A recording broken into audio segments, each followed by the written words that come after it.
Eres el problema y la solución también. Te voy a contar cómo pasé en unos pocos años de tener glosofobia, es decir, miedo a hablar en público, a sentirme como un formador delante del tribunal. Y todo se remonta, si me sigues, conocerás un poco la historia o te sonará, pero se remonta a mi primera carrera, donde hice una exposición delante de 100 alumnos en la asignatura de didáctica. Y la verdad que fue bastante traumático. Fue una experiencia traumática que me hizo, a raíz de esa comunicación, de esa exposición, evitarlo continuamente. ¿Y qué ocurrió ese día? Pues bien, que me estaba jugando el 40% de la nota y, de hecho, sigo recordando ese día y tengo bastante vergüenza ajena. Me temblaba la voz. Por otro lado, también me puse a sudar y llevaba una camiseta de estas grises donde se me notaba mucho el sudor y eso como retroalimentaba mis nervios. No paraba de dar la espalda, tenía diapositivas en mi espalda y me puse a leerlas. Fue tanto mi agobio y que me afectase también las risas de mis compañeros, que los últimos 5 o 6 minutos que estuve exponiendo, cogí el guión que me había preparado, agaché la cabeza y me puse a leer continuamente. La profe de didáctica me puso un 5 por pura pena, pero no fue el 5. A mí la nota me daba igual, fue más la sensación que me llevé de ahí de fracaso absoluto, de hacer una muy mala exposición. Me estaba formando para ser docente y ni era capaz de exponer una pequeña unidad didáctica de unos 10 minutos. Y ese, como os he dicho, fue el detonante de decir, a partir de ahora no quiero exponer. Y de hecho en magisterio, que fue mi primera carrera, saqué bastante mala nota, tengo de media un 5 porque suspendí varias asignaturas, porque prefería no exponer a pasar el mal trago y muchas veces lo que hacía era no exponer, iba a segunda convocatoria y como convocatoria, la segunda convocatoria era hacer un examen escrito tipo test, aunque tuviera menos nota y podía optar a menos nota, lo prefería. Ahora bien, todo cambió en mi segunda carrera, cuando ya con 24 o 25 años, en una de las primeras asignaturas que tuvimos donde sí que era obligado exponer, pues no me quedó otra que exponer. Aquí no pude decir no expongo y voy al examen de recuperación porque eran exposiciones grupales, nos juntaban 3 clases y éramos más de 100 personas, por lo que aquí sí o sí tenía que hacer la exposición. Entonces, ¿qué hice en este caso? Pues aparte de pasarlo francamente mal, empecé a reflexionar de por qué me había ido tan mal la primera exposición. Y creo que esto es lo que nos falta a mucha gente de base que tenemos al principio miedo a hablar en público.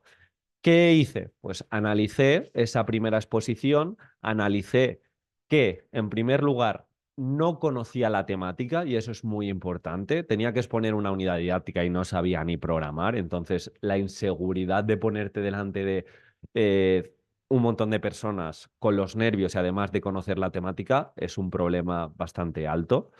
Por otro lado, no ensayé prácticamente, hice memoria, pero yo calculo que igual expuse 15, 20 minutos antes y ni siquiera ensayé, vi cómo me sentía, intenté analizar si utilizaba muchas muletillas, si mi mensaje no llegaba.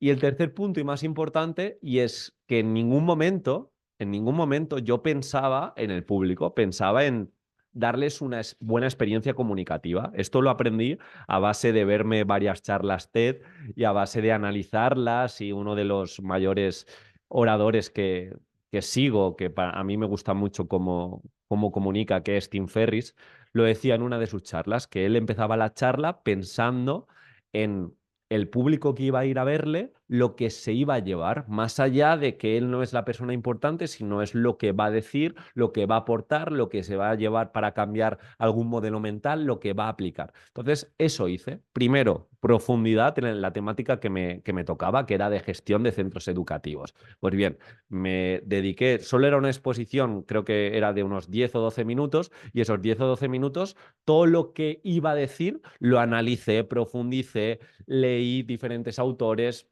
primera cosa que no hice anteriormente. Segunda, pensé en el tribunal, en este caso, en todas aquellas personas que estaban en el salón de actos, que eran alumnos y que también eran dos profesores. Entonces yo pensé en hacerlo dinámico, en utilizar citas, en que mi tono de voz se entendiese, en poner sobre todo muchos ejemplos y de que quizá era bastante teórica mi exposición, pero en algún momento buscar esa aplicabilidad en su día a día o en su futuro. Es decir, pensar en lo que le voy a decir a mi público, dónde lo puede aplicar o por qué es relevante. Y desde ahí, pues primero, estar orgulloso de lo que vaya a decir. Segundo, utilidad para el público.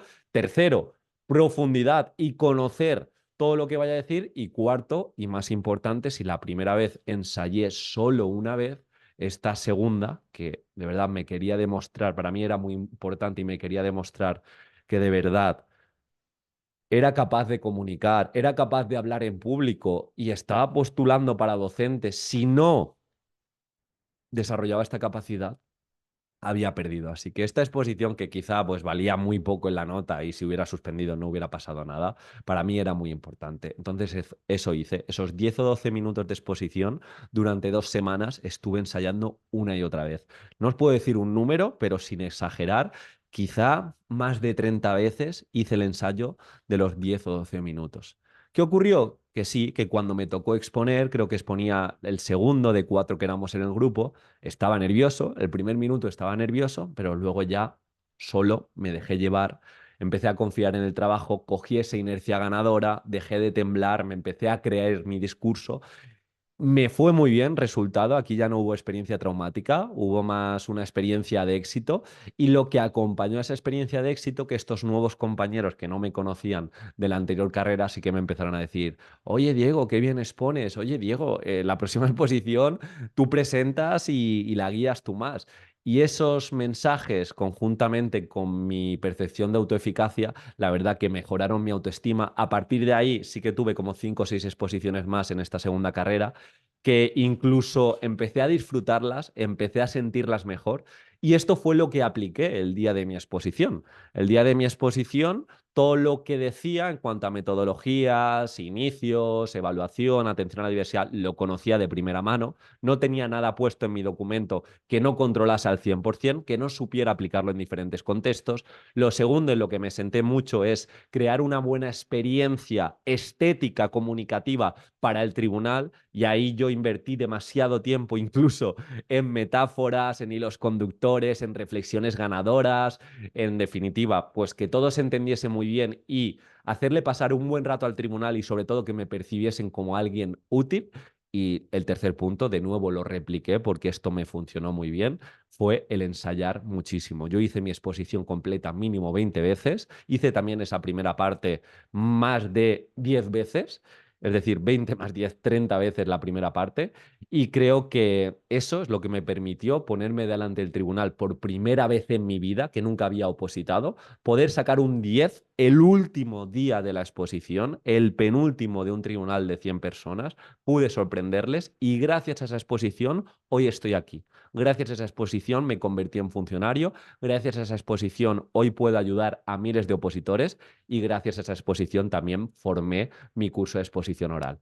En ese sentido, te recomiendo que entres, son días para aprovecharlo, para darle a tu discurso alma y si quieres inspirarte de una manera rápida, entras, vas directamente a mi defensa, que vas a ver hasta qué punto obsesivo la cuidé para captar la atención del tribunal y estoy seguro que me hablarás dentro de poquito para decirme: Diego, yo también saqué un 10 o yo también me sentí muy orgulloso de mi exposición. Nos vemos mañana. Un abrazo.